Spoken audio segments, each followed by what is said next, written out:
Olá, tudo bem? Vamos começar a série Quem Sou Eu? Sim, Danielle Leite, a sua conselheira amorosa, amor! Mas quem é a Danielle por trás do meme, né? Muitos pediram para falar sobre mim, contar um pouquinho sobre a minha história, porque depois do meme, né? Ai, prazer, ai, dor, viralizou e acabei me tornando um meme conhecido em todo mundo. Mas é claro, eu sou mais do que um meme. Ai! Então, não sei se vocês vão falar assim, nossa, que história triste, olha, enfim, mas é a minha história, é a minha raiz, é a minha essência. Meu nome é Danielle Leite, conhecida como a conselheira amorosa. Tenho 39 anos, moro na zona norte do Rio de Janeiro, tenho um filho de 12 anos e vou começar a história lá do início. Acredito que muita gente vai acabar como é que eu posso dizer? Se vendo na história contada aqui, porque acontece em inúmeros lares de baixa renda. Eu lembro que minha avó contava. Quando eu tinha aí, 7 para 8 meses, minha mãe me botou no balcão da minha tia por parte de pai. Tia essa que eu não sei o nome, eu não conheço porque eu não tive muito acesso à família do homem que dizem que é meu pai. E minha avó, junto com uma vizinha chamada Maria, foi lá, me pegou para poder criar, né? E desde então minha avó passou a me criar. Quando eu tinha 5 anos, eu lembro a última visão do rosto daquele homem que disseram ser o meu pai. Desde então, minha vida foi colégios públicos, com muito orgulho. Eu lembro que eu ia pra escola, aquela menininha toda mirradinha, feinha, cabelo, baixinho. Antigamente se falava Joãozinho. E não tinha roupa direita, não tinha nada. Naquela época, assim, não dava um uniforme, não dava livro, mal dava uma merenda. O nome da escola era Mate com Angu, que era uma merenda muito repetida na escola. E eu lembro, que eu ficava olhando para as meninas branquinhas, loirinhas, tudo bonitinhas, super, mega, como é que eu posso dizer?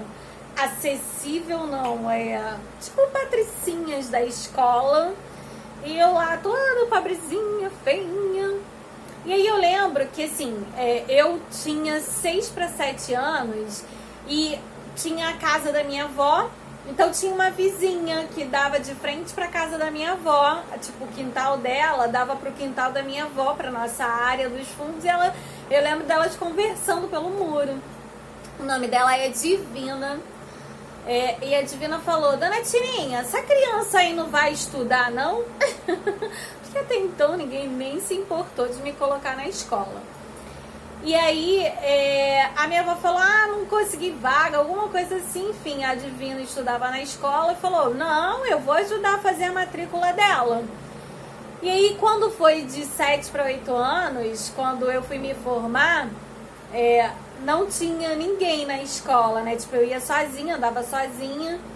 E aí eu fui, era formatura, que eu tava sendo alfabetizada. Aí eu lembro que tinha o Papai Noel e tinha um fotógrafo, o nome dele era Moisés. Eu cheguei pra ele e falei, seu Moisés, tira uma foto minha com a professora e o Papai Noel e vou te dar meu endereço pra você fazer a cobrança.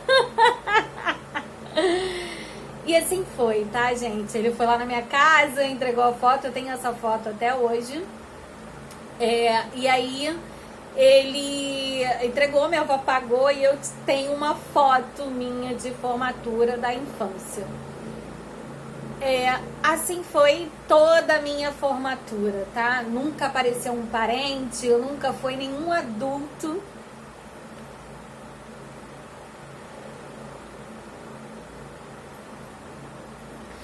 me prestigiar em uma formatura. Mas isso não impediu de eu continuar. Eu lembro que, como eu não tinha livros, né, minha avó não tinha condição de comprar, uma professora, infelizmente ela já faleceu, porque quando eu publiquei meu livro eu a procurei, ela comprou um livro e me deu de presente, porque eu, para ler, eu pedia para os meus amiguinhos da sala o livro emprestado, e tinha um menino que ele quase não usava o dele, então eu fui lá, pedi o livro dele emprestado, ele me emprestava, eu levava para casa, estudava bastante. Com isso eu me tornei em primeiro lugar, né, o destaque em leitura na escola. E eu lia para os pais, né, de todo mundo, mas não tinha nem pai, nem mãe.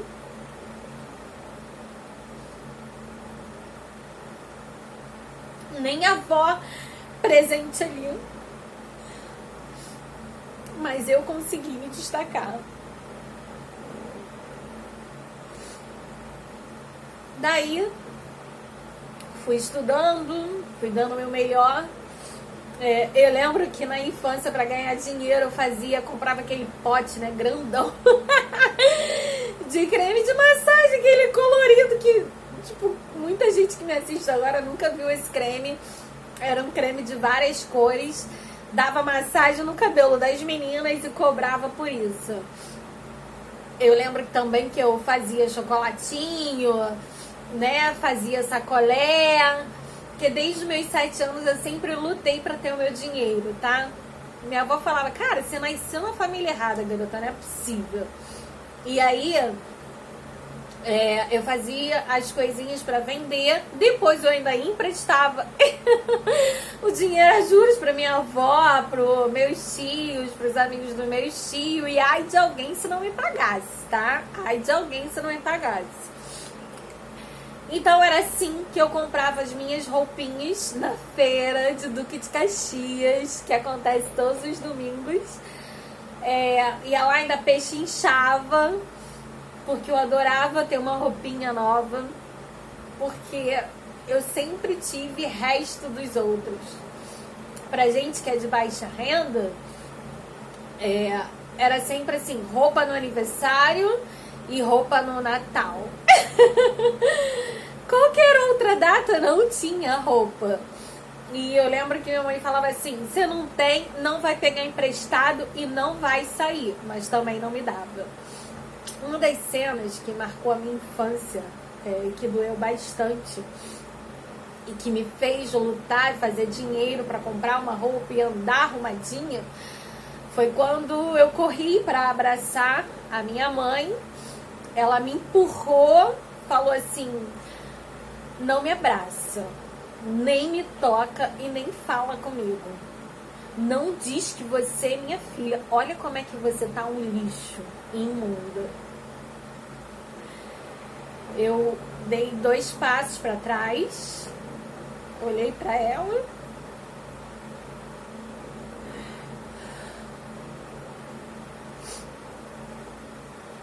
abaixei a cabeça e falei, nunca mais ela vai falar que eu ando suja.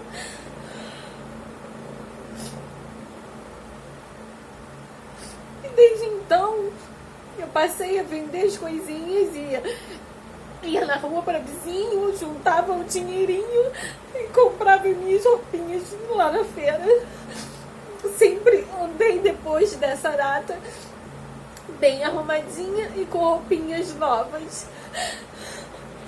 Desculpa. Eu lembro tão bem que eu ia na Aldecia, limpava a casa dela, que eu falava, deixa eu limpar a sua casa pra você fazer meu cabelo.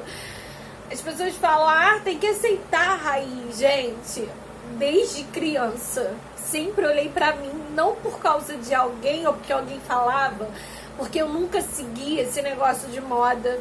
Eu nunca busquei estar na moda e sempre esperei passar as modas para comprar mais barato. Sempre me vi no corpo de uma mulher de cabelos lisos, bonita, elegante, sempre, desde criança, me enxerguei assim. Eu lembro que todo mundo usava Febo, Lux. Eu não conseguia. A minha pele, até hoje, ela não aceita. Tinha que ser só Dove, né? Aveia da Vene, que eu nem sei se existe mais esse sabonete. Ou erva doce da Natura, que depois de um tempo eu passei a revender para ter os meus produtos. Então, sempre gostei do melhor, sempre trabalhei para ter o melhor. E por isso a minha avó falava, porque assim, todo mundo vivia, eram 16 pessoas numa única casa, tá? E minha avó ainda aceitava mais gente. Quanto mais gente chegasse na casa, mais gente era aceita. E muitas das vezes eu chorava, porque roubavam as minhas coisas, escondiam embaixo da cama. E o único cordão de ouro que eu tive na minha vida, que a mãe do meu ex-chefe, Alexandre, dentista, me deu de presente, roubaram. Isso me machucou muito, mas fazer o quê? Uma casa com mais de 16 pessoas, quem ia falar foi eu. Mas a vida que segue, o dia que der eu compro outro. E esse dia eu tenho certeza que tá próximo. E aí, gente, a casa era lotada, todo mundo comia o que tinha, né? Às vezes eu saía pra trabalhar. Eu trabalhei com 14 para 15 anos na Demilos, eu era horrorizada com a Demilos. Entrava ali e fazia mal todos os dias, eu não conseguia me encaixar naquele lugar. Eu fazia o trabalho de auxiliar de costura. Gente, eu não me via ali. Não sei, era sei lá, não conseguia. Eu passava muito mal e minha avó falava, você tem que ficar. Às vezes eu ficava o dia inteiro com um copo de café com farinha, porque não tinha pão, né? Às vezes minha avó guardava um pedaço de pão para quando eu chegasse do trabalho comer. Não tinha. E eu lembro que meu primeiro salário, eu comprei um fogão novo para minha avó, fiquei mega feliz. Aí minha avó, o que ela fez? Cozinhando, ela fez não, né, coitada? Ela cozinhando, a panela de pressão explodiu. E a tampa da panela de pressão, ela bateu no teto, voltou e cortou o fogão no meio. Falei, meu Deus, misericórdia, é muito olho grande. Queima! Nessa mesma época, eu me converti ao evangelho. Eu ia pra igreja, eu era do grupo de louvor, instrumentista. Eu trabalhava, né, indo a seminários, trabalhar como zeladora. Participava das serenatas, tocava, né, nas igrejas próximo aonde era o local, e era extremamente usada. Não que eu não seja usada hoje, que graças a Deus eu continuo sendo usada, porém de uma outra forma. Mas eu era muito abençoada e eu não tenho que reclamar. Só que tinha coisas que eu queria que acontecesse na minha vida. E aí não aconteciam. Então, na igreja, Deus revelou o seguinte: enquanto você não liberar o perdão no seu coração, as coisas elas não vão fluir. E aí eu lembro, né, que minha avó, tipo, ela queria que eu fosse católica e eu me converti ao evangelho. Então, desde então, minha avó se transformou outra pessoa comigo. E aí eu lembro que eu fui para um seminário trabalhar, né, como voluntária. E assim, eu tinha um caderno de cifras que eu demorei meses pedindo instrumentista por instrumentista para poder cifrar para mim, que eu não sabia cifrar.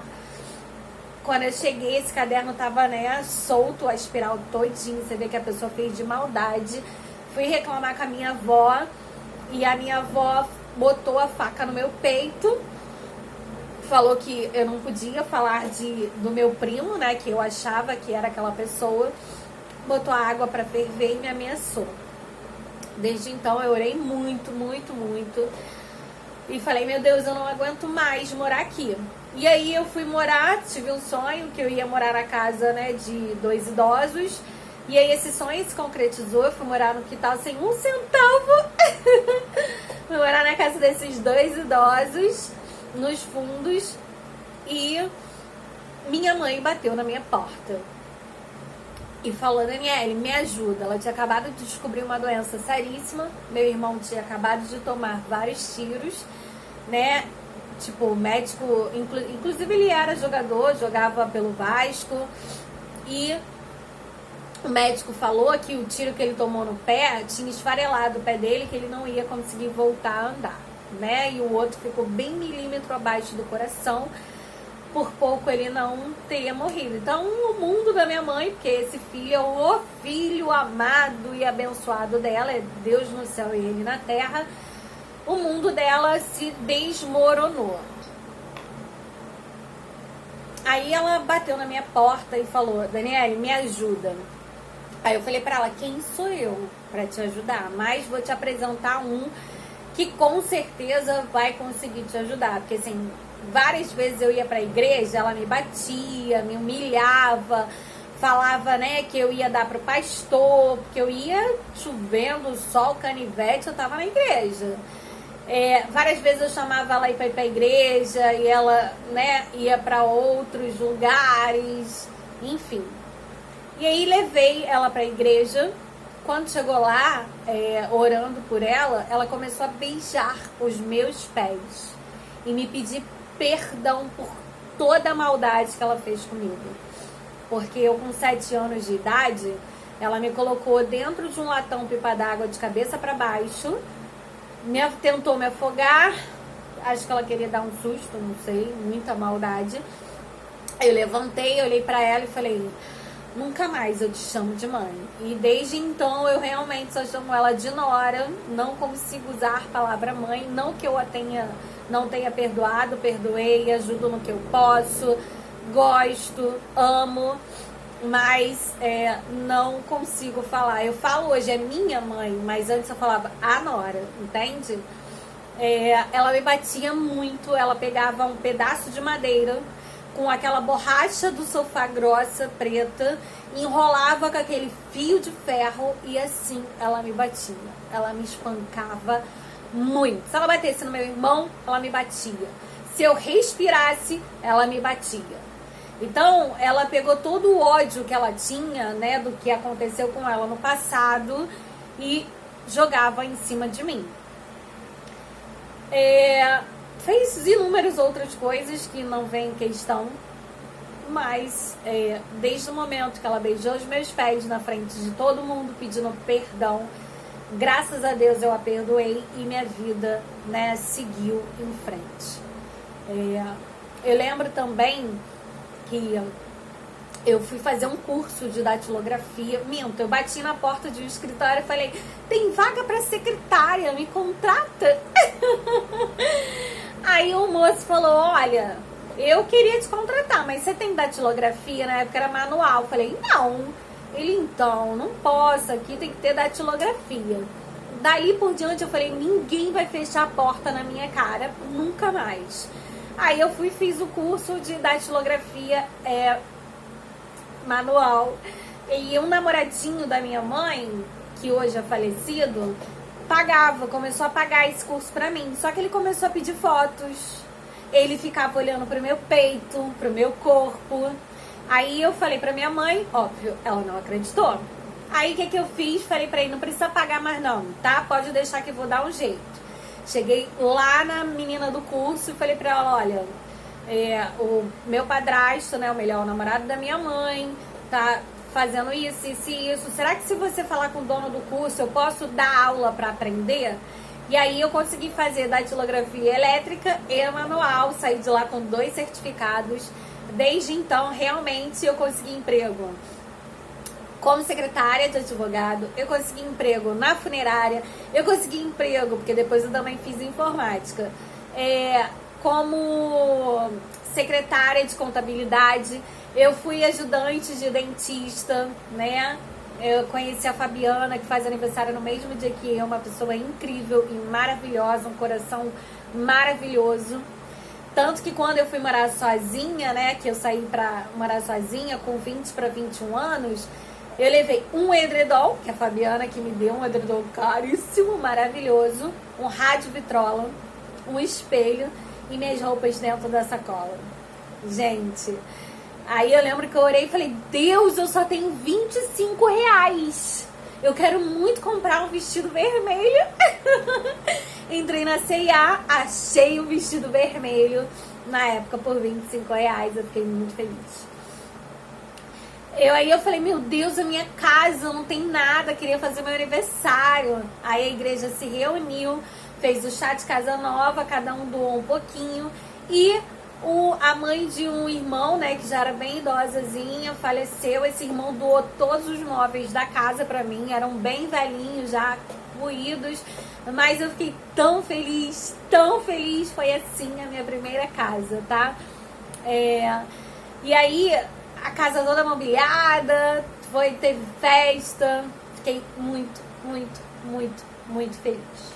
Com essa mesma idade, eu entrei em disputa com eu amava muito um garoto da igreja e eu fui muito humilhada por esse garoto que não me aceitava, ele gostava de mim, né? Ficava atrás de mim, mas ele não namorou comigo por preconceito.